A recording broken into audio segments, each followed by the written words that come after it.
மதராசி என்னும் தமிழ் திரைப்படம் சமீபத்தில் வெளியாகி திரையரங்குகளில் மிக பிரபலமாக ஓடிக்கொண்டிருக்கும் இந்த திரைப்படத்தை பற்றி இன்றைக்கி நம்ம பார்ப்போம். ஜேஆர் டிவைன் ப்ளஸ் நேயர்களுக்கு அன்பு மாலை வணக்கம். நம்ம சேனலில் கதையில் கதாபாத்திரம் பகுதியில் இன்றைக்கி நம்ம பார்க்க போகிறது மதராசி. திரு சிவகார்த்திகேயன் அவர்கள், பிஜு மேனன், ருக்மணி வசந்த் மற்றும் பல பிரபலங்கள் நடத்தியிருக்காங்க. பெரிய ஸ்டார் இதெல்லாம் ஒன்றும் கிடையாது, ஸ்டார்டம் எல்லாம் ஒன்றும் கிடையாது. அருமையாக கதை நகர்த்தல், காய் நகர்த்தல் பிரமாதமாக பண்ணியிருக்கிறாங்க. இதை இயக்கியிருக்கிறவர் திரு ஏஆர் முருகதாஸ் அவர்கள். இவர் இந்த மனநோய் விபத்து மூலமாக ஏற்பட்ட மூளை சம்மந்தமான பிரச்சனை, மனசு சம்மந்தமான பிரச்சனைகளை வச்சே ஏற்கனவே ஒரு கஜினின்னு ஒரு படம் எடுத்து அதை தமிழில் ஓட்டி அதை ஹிந்தி கொண்டு போய் ஒரு பெரிய ரவுண்ட் அடிச்சுட்டு வந்துட்டார். திருப்பி தமிழில் வந்திருக்கிறாரு. அதே மோரார்லஸ் அதே கான்செப்டு. ஹீரோ சின்ன வயசில் அவங்க குடும்பமே ஒரு அகால விபத்தில் சிக்கிறாங்க, எல்லாரும் இறந்து போகிறாங்க. அதில் இவர் காப்பாற்ற முடியாமல் இவர் ஒரு வகையான டெலியூஷனில் பாதிக்கப்படுறாரு. அது மூலமாக எல்லாத்தையும் இப்போ ஏதாவது ஒரு பிரச்சனை இருக்கும் பட்சத்தில் அதை போய் தலையிடுறாரு.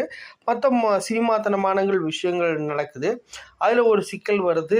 அதில் நார்த் இந்தியனில் ஒரு கேங் நம்ம தமிழ்நாட்டுக்குள்ளே ஒரு துப்பாக்கி கலாச்சாரத்தில் பண்ணுறாங்க. அதை தவிர்க்கிறதுக்கு அதை தடுக்கிறதுக்கு அரசாங்கம் ஒரு டீம் ஃபார்ம் பண்ணுது. அதில் நேஷ்னல் இன்வெஸ்டிகேஷன் ஏஜென்சி NIA மூலமாக ஒரு டீம் ஃபார்ம் பண்ணுறாங்க. அதை தடுக்கிறதுக்கு உண்டான முயற்சிகளை ஏற்படுத்துகிறாங்க. அதில் எதிர்பாராத விதமாக இவர் சேர்றாரு, சேர்ந்து பண்ணுறாரு. இதெல்லாம் கதை நகர்ந்து நல்ல அருமையாக இருக்குது, கோர்வையாக இருக்குது, எந்த ஒரு போர் அடிக்காமல் நல்லா நகர்த்தியிருக்கிறாங்க. இதில் நம்ம என்ன தெரிஞ்சுக்கணும் அப்படின்னா 2 விஷயம். ஒன்று, மனப்பிறழ்வு நோய். 2வது, நம்மளெல்லாம் பாதுகாக்கிற இன்டைரக்டாக டைரெக்டாக பாதுகாக்கிற யூனிஃபார்ம் சர்வீஸு. முதலாவது இந்த மனப்பிறழ்வு நோயை பற்றி பார்ப்போம். நம்ம எல்லாத்துக்குமே ஏதாவது ஒரு வகையில் இந்த மனப்பிறழ்வு நோய் எல்லா காலகட்டத்திலையும் இருக்கும். நம்ம கோவப்படுறோம், அமைதியாக இருப்போம், சிரிப்போம், தேவையில்லாமல் ரியாக்ட் பண்ணுவோம், இடம்பொருள் ஏவல் தெரியாமல் ரியாக்ட் பண்ணுவோம், எந்த இடத்துல சிரிக்கிறது, எந்த இடத்துல அழுகுறது, எந்த இடத்துல கோவப்படுறதுன்னு தெரியாமல் பல விஷயங்கள் நம்ம பண்ணியிருப்போம். இது நம்ம கண்ணுக்கு கண்ணு எதிரிலேயே நம்ம எல்லா விஷயமும் நடக்கும். ஆனால் நம்ம அதை கவனிக்க மாட்டோம். வளர்ந்த நாடுகளெல்லாம் பார்த்திங்கன்னா இப்போ எப்படி நம்ம பாடி செக்கப் பண்ணுறோமோ அதே மாதிரி அவங்க மென்டல் செக்கப் ரெகுலர் பேசிஸில் கவுன்சிலிங் போவாங்க. மாதத்துக்கு ஒருக்கா, 3 மாதத்துக்கு ஒருக்கா, 6 மாதத்துக்கு ஒருக்கா.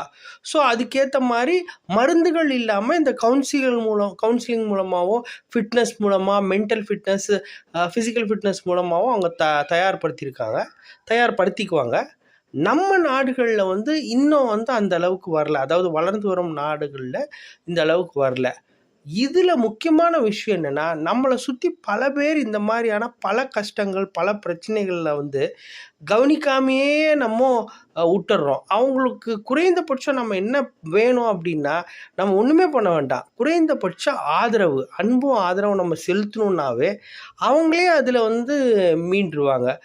இதில் இந்த படத்தில் ஒரு முக்கியமான லைன் இருக்கும், தன்னை போல் பிறனை நேசின்னு சொல்லிட்டு. அது பைபிள் வசனம். அது ஆல்மோஸ்ட் எல்லா ரிலிஜன்லேயும் இதுதான் இருக்குது.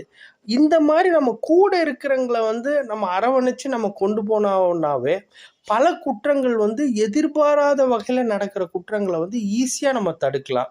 ஒரு பெருசாக நம்ம பணங்காசு செலவழிக்க தேவையில்லை, டைம் செலவழிக்க தேவையில்லை, எதுவுமே தேவையில்லை. நம்மளோட அன்பும் பண்பும் இருந்து அவங்கள அரவணைச்சு போனோன்னாவே அவங்க அதிலேருந்து கிராஜுவலாக வெளிவரக்கூடிய வாய்ப்பு இருக்கும். கட்டாயமாக இதை நம்ம எல்லாமே நம்ம இன்னையிலேருந்து நம்ம சொந்தங்கள், நட்பு வட்டங்கள், மற்ற எல்லா இடங்களையும் இதை இம்ப்ளிமெண்ட் பண்ணணும்னு கேட்டுக்கிறேன். 2வது யூனிஃபார்ம் சர்வீஸ். யூனிஃபார்ம் சர்வீஸுன்றது நம்மளை பார்த்துக்கிற பல பேர் இருக்கிறாங்க. நம்ம போலீஸாக இருக்கலாம், மிலிட்ரி இருக்கலாம், பல்வேறு இந்த ரா ஏஜென்சி, இன்டெலிஜென்ஸு, NIAவாக இருக்கலாம். இதெல்லாம் பார்த்திங்கன்னா இந்த படத்திலே பார்த்திங்கன்னா அப்பா மகன் ஒரு இந்த NIAவில் இருப்பாங்க. இதில் மகன் இறந்து ஒரு இந்த கதை பிரகாரம் ஒரு 3-4 நாள்லேயே இவர் ஆஃபீஸர்ஸ் ரெஸ்யூம் பண்ணிடுவார். இந்த மாதிரி நான் பல கதைகளில் நம்ம கேள்விப்பட்டிருக்கிறேன். நம்ம காவல்துறை, மிலிட்ரியிலேருந்துலாம் நான் கேள்விப்பட்டிருக்கிறேன். நம்ம ஈஸியாக வந்து காவல்துறையும் மற்ற யூனிஃபார்ம் சர்வீஸையும் வந்து கை நீட்டி பேசிடுறோம், குறை சொல்லிடுறோம். அவங்கள பல்வேறு காலகட்டங்களில் வந்து நம்ம சூழ்நிலை குற்றவாளிகளை ஆக்குறோம். நம்ம பல கருத்துக்களை சொல்கிறோம். அவன் அதை பண்ணியிருக்கணும், இதை பண்ணியிருக்கணும், பாதுகாத்து இருக்கணும், கொன்று இருக்கணும், அவங்கள தண்டிச்சிருக்கணுன்ட்டு எல்லாம். இதெல்லாம் தாண்டி அவங்களுக்கு எந்த அளவுக்கு ப்ரெஷர் இருக்கும் அப்படின்றத வந்து நம்ம புரிஞ்சுக்கணும், புரிஞ்சு நடந்துக்கணும். அவங்களுக்கு தகுந்த நேரத்தில் தகுந்த ஒத்துழைப்பு வந்து நம்ம கொடுக்கணும். அப்படி ஒத்துழைப்பு கொடுத்தோன்னாவே வந்து நம்ம மோஸ்ட் ஆஃப் தி இந்த மாதிரி பிரச்சனைகள், உரசல்கள் எல்லாம் போகும். அவங்களுக்கு வந்து அதிகபட்சமாக என்ன எதிர்பார்ப்பாங்க அப்படின்னா, அவங்களுடைய வேலைக்கு உண்டான மதிப்பு மரியாதை தான் எதிர்பார்ப்பாங்க. நீங்கள் நல்லா யோசிச்சு பாருங்கள். அவங்களுக்கு பல 24 மணி நேரமும் வேலை பார்க்குறாங்க. உங்ககிட்டேருந்து என்ன எதிர்பார்க்குறாங்க? ஒரு அதிகப்படியாக அவங்க மேலே உங்களுக்கு இருக்கிற நன்மதிப்பை வெளிப்படுத்தணும் அப்படின்றத வார்த்தையாலையும், சொல்லாலையும், செயலாலையும் எதிர்பார்க்குறாங்க. அவ்வளோதான். இந்த 2 விஷயங்கள் எனக்கு புரிஞ்சுது. நீங்கள் கட்டாயமாக படம் பார்த்து உங்களுக்கு இதிலிருந்து லேர்னிங்ஸ் என்னன்றதை கமெண்ட் செக்ஷனில் பதிவு பண்ணுங்கள். இந்த காணொளி உங்களுக்கு பிடிச்சிருக்கும்னு நான் நம்புகிறேன். பிடிச்சிருந்ததுன்னா நட்பு மற்றும் சொந்த வட்டங்களுக்கு பகிருங்க.